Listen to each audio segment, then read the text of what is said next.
Hey guys, Chris from Electric Rides here. I was lucky enough to have a Mokwheel Asphalt ST sent my way to review, so I wanted to let you guys know all about it.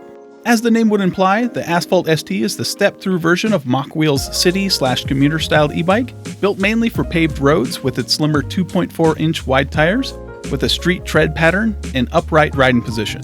But don't let the name fool you. The Asphalt has a strong 500-watt hub motor and a front suspension fork, so it can do some dirt trail riding or light off-roading. Let's jump in and check out all the components on the Mokwheel Asphalt ST.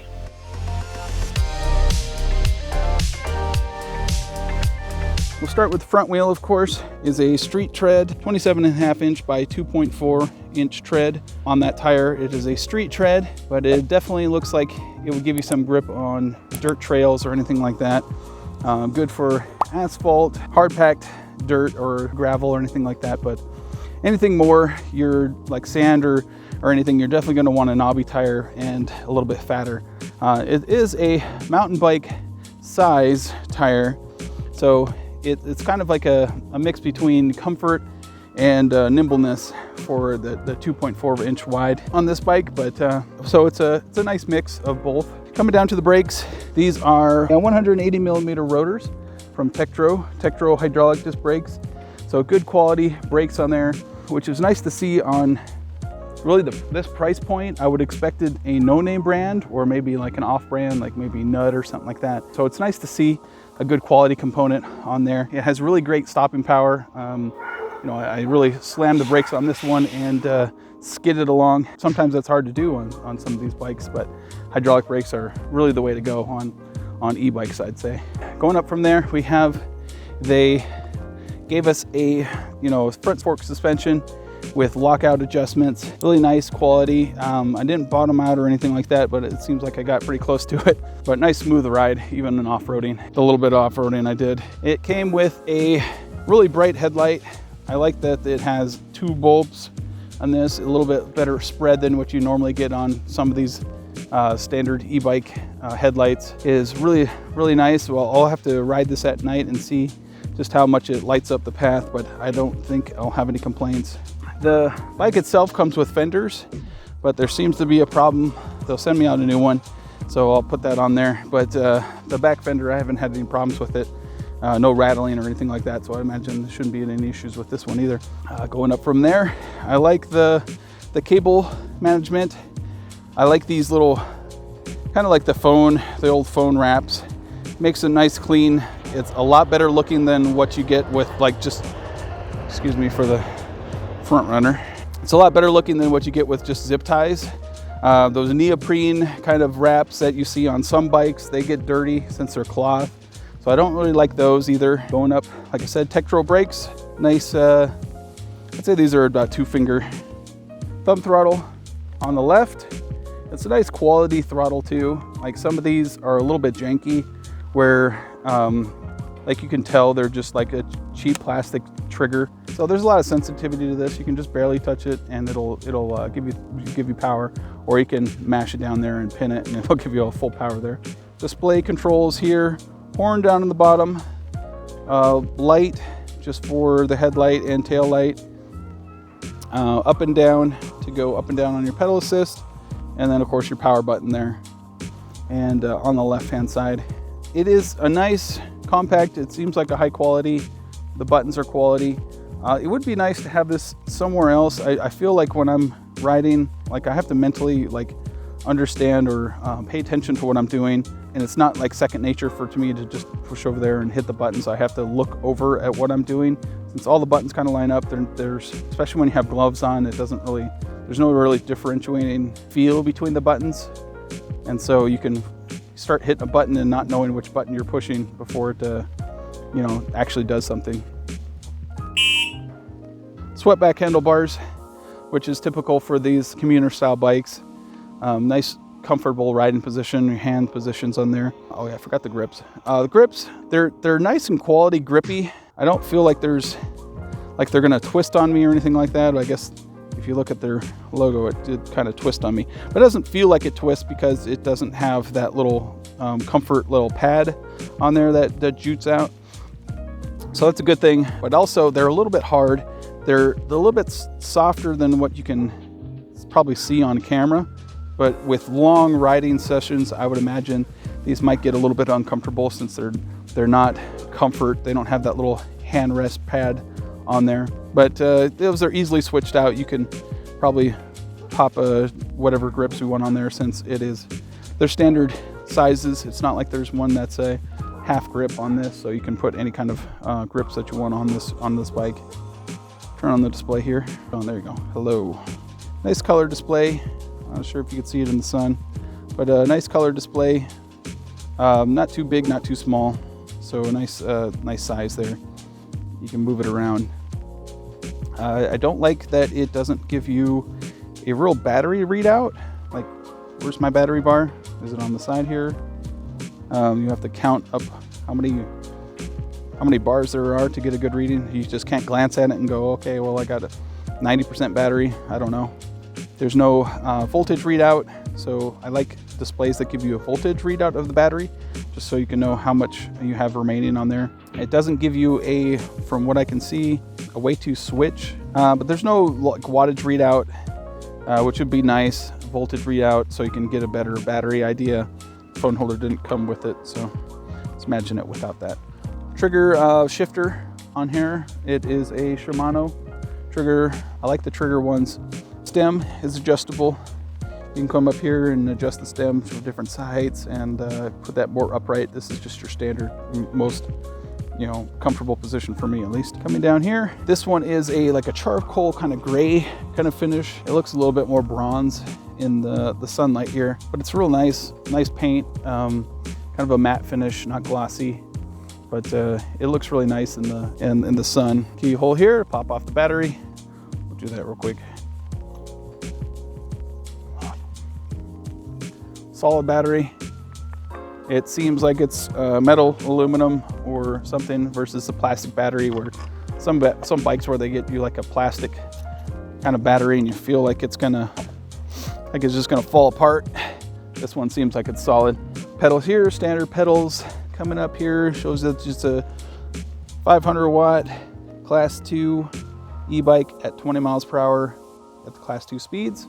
It will go up to class 3 when you're pedaling, so that's nice. Gives you that option up to 28. I got up to 30 miles per hour. This one is a torque sensor. Even though it's an economy bike, gives you a torque sensor, so that is real nice. This is actually my first bike that has a torque sensor on it, so it's a really nice test to see how things go with the torque sensor versus a cadence sensor. It's a real natural, more pedal feel to it. It feels like you're the power versus the bike just switching on and off while your pedals are spinning. It would be nice to have a little bit larger chainring on here. I noticed once you get up to about 26 miles per hour, you're doing a little bit more ghost pedaling than I would like, since it is a class 3 bike. A little oomph up to 30 miles per hour, but not too bad. Go up to the seat. It is a nice, comfortable seat, more padding than what you find on some of these economy bikes. Real nice, comfortable, adjustable, quick release seat there. It does have your standard rail, so you can take off the seat and put on a different seat if you want to. Rear rack included right now, at least. They list on their website that the fenders and also the rear rack are kind of like an optional accessory that they're adding on right now for free. So this one came with the rear rack pre-installed and also the rear fender already good to go. Max load I think is on 25 kilograms. So what's that, like 59 pounds, and American units and Freedom units. Not necessarily going to put a person on the back there, but most cargo that you're going to put on there, like groceries or a bag or anything like that, should be no problem. The seat stay has these nice integrated tail lights on here. Let's turn on the bike. There you go. So it has the integrated lights into the seat stay. I really like that, especially if you're going to put cargo on the back, and it does have a regular tail light on the back here, or a brake light I should call it. But if you have cargo that hangs over here, then that might obscure that, and that's gonna also add some more visibility from the back there when you're braking. And also, which is nice, is from the side. If somebody's seeing you from the side, they're not gonna be able to see your tail light since it only goes one way. So they give you that option as well. I really like that. I think more manufacturers should put that on their bikes and give you some more safety, especially if you're going to be city riding. The more visibility that cars know what you're doing, that's going to be the better. Textural brakes in the rear as well. Same 180 millimeter rotor, standard kickstand. That's going to not get in the way if you're spinning pedals. Some of these put the kickstand right in the way where you can only go bonk and it's going to hit. No problem there. Rear fender, like I said, comes with this one included. They're plastic fenders, but they seem like nice quality with the extra bracket there so they don't rattle around. Like I said, it comes with a 500 watt motor. It is Mokwheel branded. 500 watt, and it even gives you the 27.5 inch tire size. So there you go. Yeah, but it's a nice powerful motor, even though it's only 500 watts. I feel like that's all you really need on a commuter style bike. 500 watts. 750 watts is going to be nice for like hills or like acceleration, but it's going to eat up way more battery. A 500 watt motor is going to be a lot better in the long run, give you more range, especially paired with the torque sensor on this. So you get a little bit more range than you would for a cadence sensor 750 watt motor versus a torque sensor 500 watt motor. And the battery combo is, I don't think I mentioned the battery, how big the battery is. The battery is 14.7 amp hours, so just a little bit over 700 watt hours. So nice big battery on there, especially for the 500 watt motor. It's gonna get you lots of range. I think Mokwheel lists up to 55, 60 miles that you should be able to get out of this. So I wouldn't doubt it. The derailleur is a Shimano Tourney derailleur, 7-speed. Nice and quiet. It doesn't come with a bash guard, so be careful if you're going to be popping this on the side. There's no guard for the derailleur, so if you hit that a little bit too hard, you're gonna mess up that derailleur hanger. But other than that, it's not an off-road bike, so you're probably not going to be putting it on its side anytime soon. But it's a really high quality bike for the money. I think it's $17.99 regular price. It's right now it's $14.99 on sale. That's a heck of a deal for a torque sensor bike that's this high quality. The type of feel that you get on this, the textural components, Shimano components, color screen, over 14 amp hour battery. I really feel like it's a great deal if you're looking for a commuter bike. Definitely get it with the rear rack, especially if you're going to be commuting. I really like the adjustable stem. Anytime that you have more adjustability with these bikes, the better. A lot of companies are understanding that one size does not fit all, especially if you have a wide range of height that it'll work with. Anything from like 5 foot all the way up to 6'3". That's such a big range. And so anytime you get a more customized size or feel other than just the seat moving, it's gonna be better. But yeah, it's a really nice bike for the money. I'm glad that Mokwheel sent this over for me to test it out. I'm gonna do some more riding on it, maybe do a range test in the future to see how long I can get this thing going. But all right, let's do a hill climb test here. Doesn't look very steep by the camera, but it is pretty steep incline here. This is usually where I test out my bikes, see how they handle this. There's this slight, more gradual incline here, and then a more steep one on the other side here at this park. So I'm gonna do that and give you an idea of how it handles it. So let's go.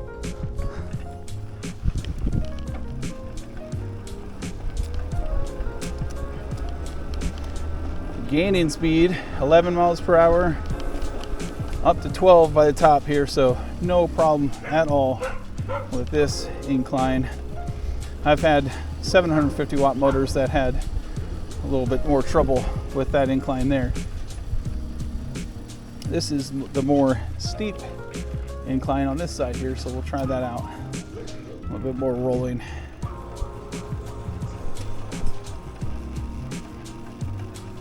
Six, 5, no problem at all. It has a torque sensor in it, so it has more of a standard kind of natural kind of pedaling assist to it versus the cadence sensor. Solid bike. It seems super premium for the price. I've been riding here about for a mile, just testing it, making sure everything's running okay, and it's a pleasure to ride, let me tell you. Front fork suspension makes a nice smooth ride. The torque sensor, this is the first time I've actually tried a torque sensor on a bike before. All my previous bikes are cadence sensors. Mokwheel did send this to me. I did not purchase this, but they're not paying me to have my opinions or anything like that. I'll probably have a discount code down in the description if you want to pick one up, but that will give me, you know, a slight affiliate commission. But otherwise, I'm not getting paid for any of my opinions here, so take that as you will. 5 levels of pedal assist, 20 miles per hour through the throttle. So it's a class 2 e-bike in that respect. But if you start pedaling, that should get you up to about 28 miles per hour. But of course, up to is different from what you'll actually get.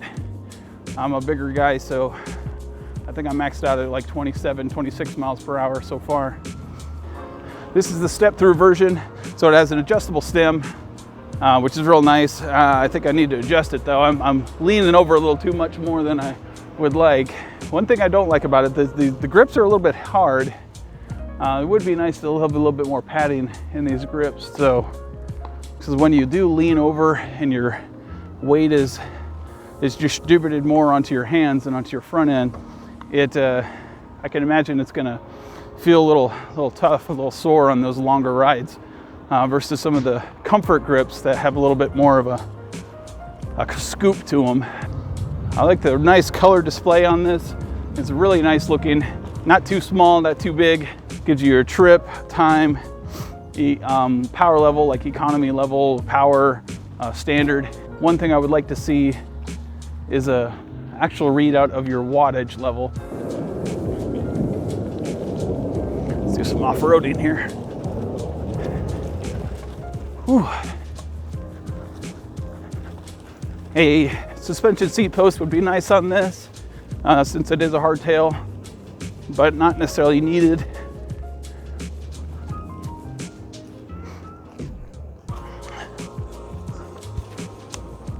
Let's check out all the ducks and geese. Funny. You can ride this just with the throttle, but like I said, it is definitely a pedaling type bike, so they expect you to pedal on it, and pedal you can get right up to speed real quick.